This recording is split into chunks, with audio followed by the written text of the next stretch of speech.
నమస్తే welcome to Shantalakshmi IAS academy. ప్రపంచ సాంకేతిక దిగ్గజాలనే ఆశ్చర్యపరుస్తూ అలాగే ప్రపంచ అగ్రరాజ్యాలను కూడా ఆందోళనకు గురి చేసే విధంగా చైనా డీప్ సీక్ అనే ఆర్టిఫిషియల్ ఇంటెలిజెన్స్ అసిస్టెంట్ని తీసుకొచ్చింది. ఈ డీప్ సీక్ అనే సంస్థ చైనాలోని హాంగ్జూ అనే కేంద్రం ఆధారంగా అంటే నగరం ఆధారంగా పనిచేస్తుంది. దీని యొక్క ఫౌండర్ లియాంగ్ వెన్ఫెంగ్. ఈయనకు ఒక ఫినాన్స్ కంపెనీ ఉంది, అది హై ఫ్లైయర్. ఈ హై ఫ్లైయర్ ఈ డీప్ సీక్ కంపెనీలో అత్యధిక పెట్టుబడిదారు, అంటే ఫైనాన్షియల్ బ్యాకప్ ఇస్తుంది. 2023 మార్చి తర్వాత ఆర్టిఫిషియల్ ఇంటెలిజెన్స్ పరిశోధన పైన తన దృష్టిని కేంద్రీకరించింది. ఈ నేపథ్యంలో మనము సివిల్ సర్వీసెస్ అండ్ గ్రూప్స్కి ప్రిలిమినరీ మరియు మెయిన్స్కి సంబంధించి ఎటువంటి క్వశ్చన్స్ వస్తాయి, ఎటువంటి విశ్లేషణ మనం చేయాల్సి ఉంటుందో ఈ వీడియోలో తెలుసుకుందాం.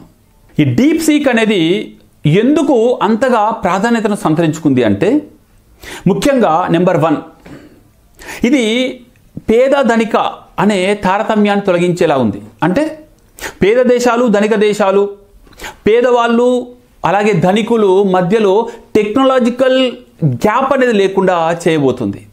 అది ఎలాగంటే, ఈ డీప్ సీక్లో V3 మోడల్ అలాగే R1 మోడల్ అని 2 వర్షన్లు ఉన్నాయి. ఇవి రెండు కూడా ఇప్పటికే మార్కెట్లో అత్యధిక కాస్ట్ తోటి దాదాపుగా నెలకి ఒక 1600 నుండి 2000 రూపాయల ఛార్జ్ తీసుకుంటున్న చాట్ జీపీటీ అలాగే జెమినీ మన గూగుల్ కంపెనీ వాళ్ళది, వీటికంటే ఎన్నో రెట్లు తక్కువగా మరియు ఉచితంగా కూడా ఇవి సేవలు అందిస్తున్నాయి. అంటే ఆర్టిఫిషియల్ ఇంటెలిజెన్స్ అనేది పేదవాళ్లకు దూరము అనేది లేదు. ఈ మార్కెట్లో ఉన్న ఆ దిగ్గజాలు ఎవరైతే ఉన్నారో వీళ్ళ టెక్నాలజీ కంటే అడ్వాన్స్డ్గా పనిచేసి అత్యంత తక్కువ ధరకే అందుబాటులో ఉండే టెక్నాలజీ ఇది. అంటే ఒక రకంగా చెప్పాలంటే ఏఐ ఫర్ ఆల్ అనే నినాదాన్ని ఇది ముందుకు తీసుకెళ్తున్నట్టుగా ఉంది. ఇది ఒక ఉద్యమం లాగా కనిపిస్తుంది. ఏఐ ఫర్ ఆల్, కృత్రిమ మీద అనేది అందరికీ అందుబాటులో ఉండాలి, ఇందులో ఎటువంటి అసమానతలు ఉండకూడదు అనే విషయాన్ని ఇక్కడ మరొకసారి తెర మీదకి తీసుకొచ్చినట్టుగా ఉంది. మరో ముఖ్యమైన అంశం ఏంటంటే జియోపాలిటిక్స్. జియోపాలిటిక్స్ అంటే భౌమ్య రాజకీయాలు అంటాం. ఇప్పుడు ఒకప్పుడు కోల్డ్ వార్ జరిగేది, అంటే సోవియట్ యూనియన్ యుఎస్ఎస్ఆర్కి అలాగే అమెరికాకు చెందిన యూరోపియన్ దేశాలకు 2 కూటములుగా ఉండేవి. ఇటు అమెరికా అటు సోవియట్ యూనియన్. ఈ రెండింటి మధ్యలో కూడా అంతరిక్షపరమైన పరిశోధనలో ఎంతో పోటీ ఉండేది. ఒకరికొకరు పోటీ పడుతూ అనేక పరిశోధనలు చేశారు, కోట్లాది డాలర్లను వెచ్చించారు. ఒకరికంటే మరొకరు ఎక్కువ అని చూయించుకోవడం కోసము సాంకేతికంగా అనేక పరిశోధనలు చేశారు. అది మళ్ళొక్కసారి కనిపిస్తున్నట్టుగా అనిపిస్తుంది. ఇటు చైనా నుండి వస్తున్న ఈ సాంకేతిక సవాలు అనేది అమెరికాకు నిజంగా చాలా ఆందోళనకరంగా ఉందండి. ఎందుకంటే నిన్నటికి నిన్న ఎన్విడియా అనే ఒక సంస్థ యొక్క షేర్లు, దాని యొక్క వాల్యూ 18% పడిపోయింది. అమెరికాలో ముఖ్యంగా యాపిల్ ప్లే స్టోర్ నుండే అత్యధికంగా డౌన్లోడ్ చేయబడ్డ ఫ్రీ యాప్ ఏదైనా ఉందంటే అది డీప్ సీక్. సో ఈ సందర్భంగా మరోసారి ఈ కోల్డ్ వార్ అనేది తెర మీదకి వచ్చిందా? సాంకేతిక రంగంలో ఈ ప్రచ్ఛన్న యుద్ధం అనేది మళ్ళీ జరుగుతుందా అని మనకు ఒకసారి గుర్తు చేస్తుంది.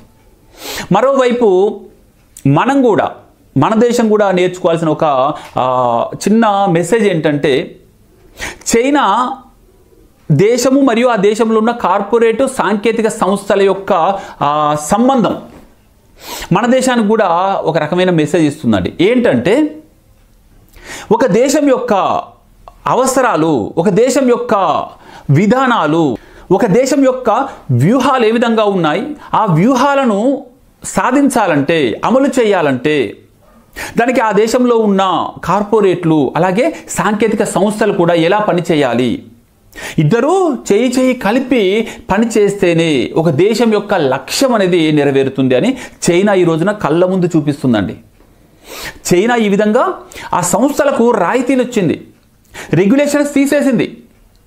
కాబట్టి ఈ రోజున చైనా కంపెనీలు ప్రపంచ అగ్రరాజ్యాలకు కూడా సవాలు విసిరేలాగా టెక్నాలజీని డెవలప్ చేశాయి. అయితే ఇప్పుడు ఈ డీప్ సీక్ అనేది ఈ చాట్ జీపీటీ కానీ లేక జెమినీ కానీ మిగిలిన ఏఐ సంస్థల కంటే ఇది ఏ విధంగా డిఫరెంటో చూద్దాం. ఈ డీప్ సీక్ అనేది ఉచితంగా లభిస్తుంది, మరోవైపు అత్యంత తక్కువ ధరకే లభిస్తుంది. అంటే మార్కెట్లో ఉన్న వాటికంటే అత్యంత తక్కువ ధరకే ఇది లభిస్తుంది. అంటే మీకు డీప్ సీక్ R1 వెర్షన్ అయితే మార్కెట్లో దాని సమాన ఏదైతే టెక్నాలజీ ఉందో దాంతో పోలిస్తే 90% తక్కువకు లభిస్తుంది. అంటే ముందు సరసమైన ధరలకే దొరుకుతుంది, చౌకగా దొరుకుతుంది. ఇక రెండవ అంశం ఏంటంటే MOE అంటే మిక్స్చర్ ఆఫ్ ఎక్స్పర్ట్స్ అనే ఆర్కిటెక్చర్ను వాడుతుంది. అంటే ఒక బిగ్ మోడల్ కంటే ఎక్స్పర్ట్స్ గ్రూపులు కలిసి ఆన్సర్ ఇచ్చినట్టుగా ఏ రంగానికి తగిన ఆన్సర్ని ఆ రంగం వాళ్ళు ఇస్తున్నట్టుగా కనిపిస్తూ ఉంటుంది. కాబట్టి స్పెషలైజేషన్ ఎక్కువగా ఉంటుంది.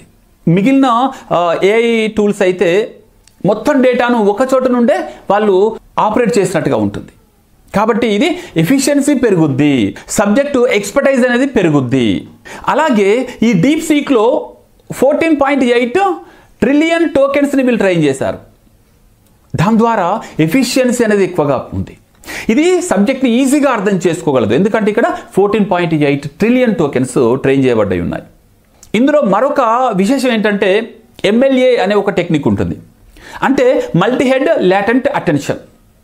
ఇందులో ఈ MLA టెక్నిక్ ద్వారా ఎఫిషియన్సీ పెరగడం, అలాగే అనవసరమైన ఎక్స్ట్రా ఎక్స్పెండిచర్ ఉంటే అది తగ్గుద్ది.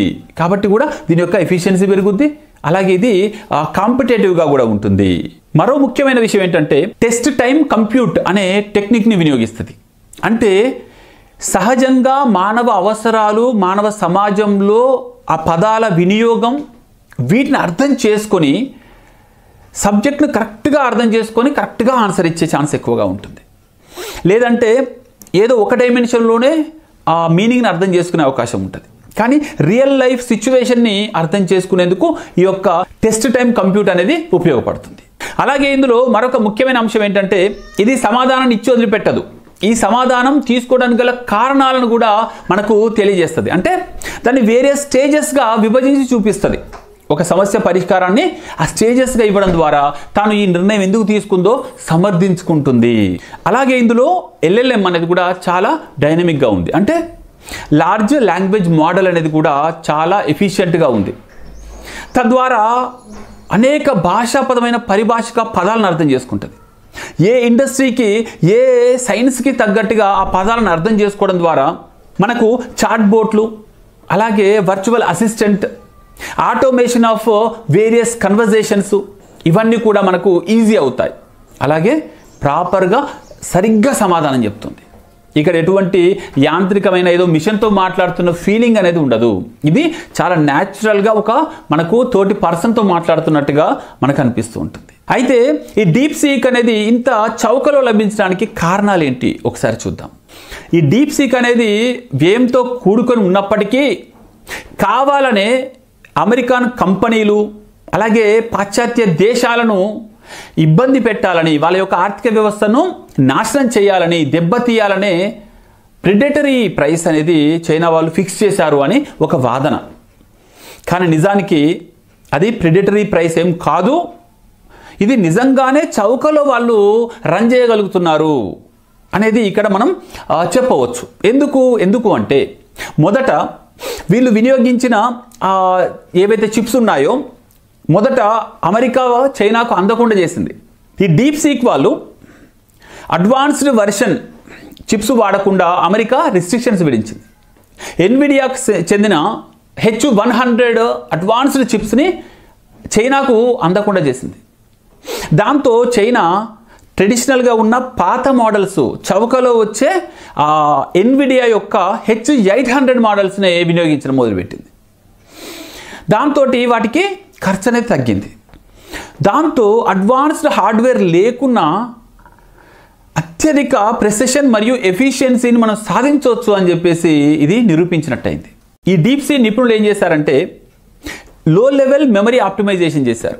దాంతో అనవసరమైన మెమరీ స్టోరేజ్ అనేది కూడా అవసరం లేకుండా చౌకలో ఇది పూర్తయింది. మరోవైపు అనవసరమైన ఈ ఇన్స్టాలేషన్స్ అనేవి లేకుండా, దుబారా అనేది లేకుండా, ఎక్కడ ట్రైనింగ్ అవసరమో ఎంతవరకు అవసరమో అంతవరకే ట్రైనింగ్ అనేది ఇచ్చారు. దాంతో దుబారా అనేది తగ్గింది. కాబట్టి వాళ్ళు ఖర్చులు తగ్గించుకున్నారు. కాబట్టే వాళ్ళు చౌకగా అలాగే ఫ్రీగా ఇవ్వగలుగుతున్నారు. ఇందుకు వాళ్ళు auxiliary loss free loading balancing అనే ఒక టెక్నిక్ని వినియోగించారు. తద్వారా అమెరికాలో కొన్ని బిలియన్ల డాలర్లు ఇన్వెస్ట్మెంట్ పెట్టి వాళ్ళు సృష్టించిన ఈ కృత్రిమ మేధకు అత్యంత తక్కువ ఇన్వెస్ట్మెంట్ తోటే అంతకంటే బెటర్, అలాగే అంతకంటే తక్కువ ధరకి చైనా డీప్ సీ కూడా అదే సేవలు అందిస్తుంది. ఇది ఒక రకంగా చైనా పైన ఆంక్షలు విధించి చైనా సొంతంగానే కృత్రిమ మేధను తయారు చేసుకునే విధంగా అమెరికా చేసినట్టు అయిపోయింది. ఈ నేపథ్యంలో మరి 2024 కల్లా వికసిత్ భారత్ అనే లక్ష్యంతో ప్రపంచ సూపర్ పవర్ కావాలనుకునే భారతదేశము తను కూడా సొంతంగా కృత్రిమ మేధ టెక్నాలజీని అలాగే ఇన్ఫ్రాస్ట్రక్చర్ని డెవలప్ చేసుకోవాల్సిన ఆవశ్యకత ఎంతైనా ఉంది.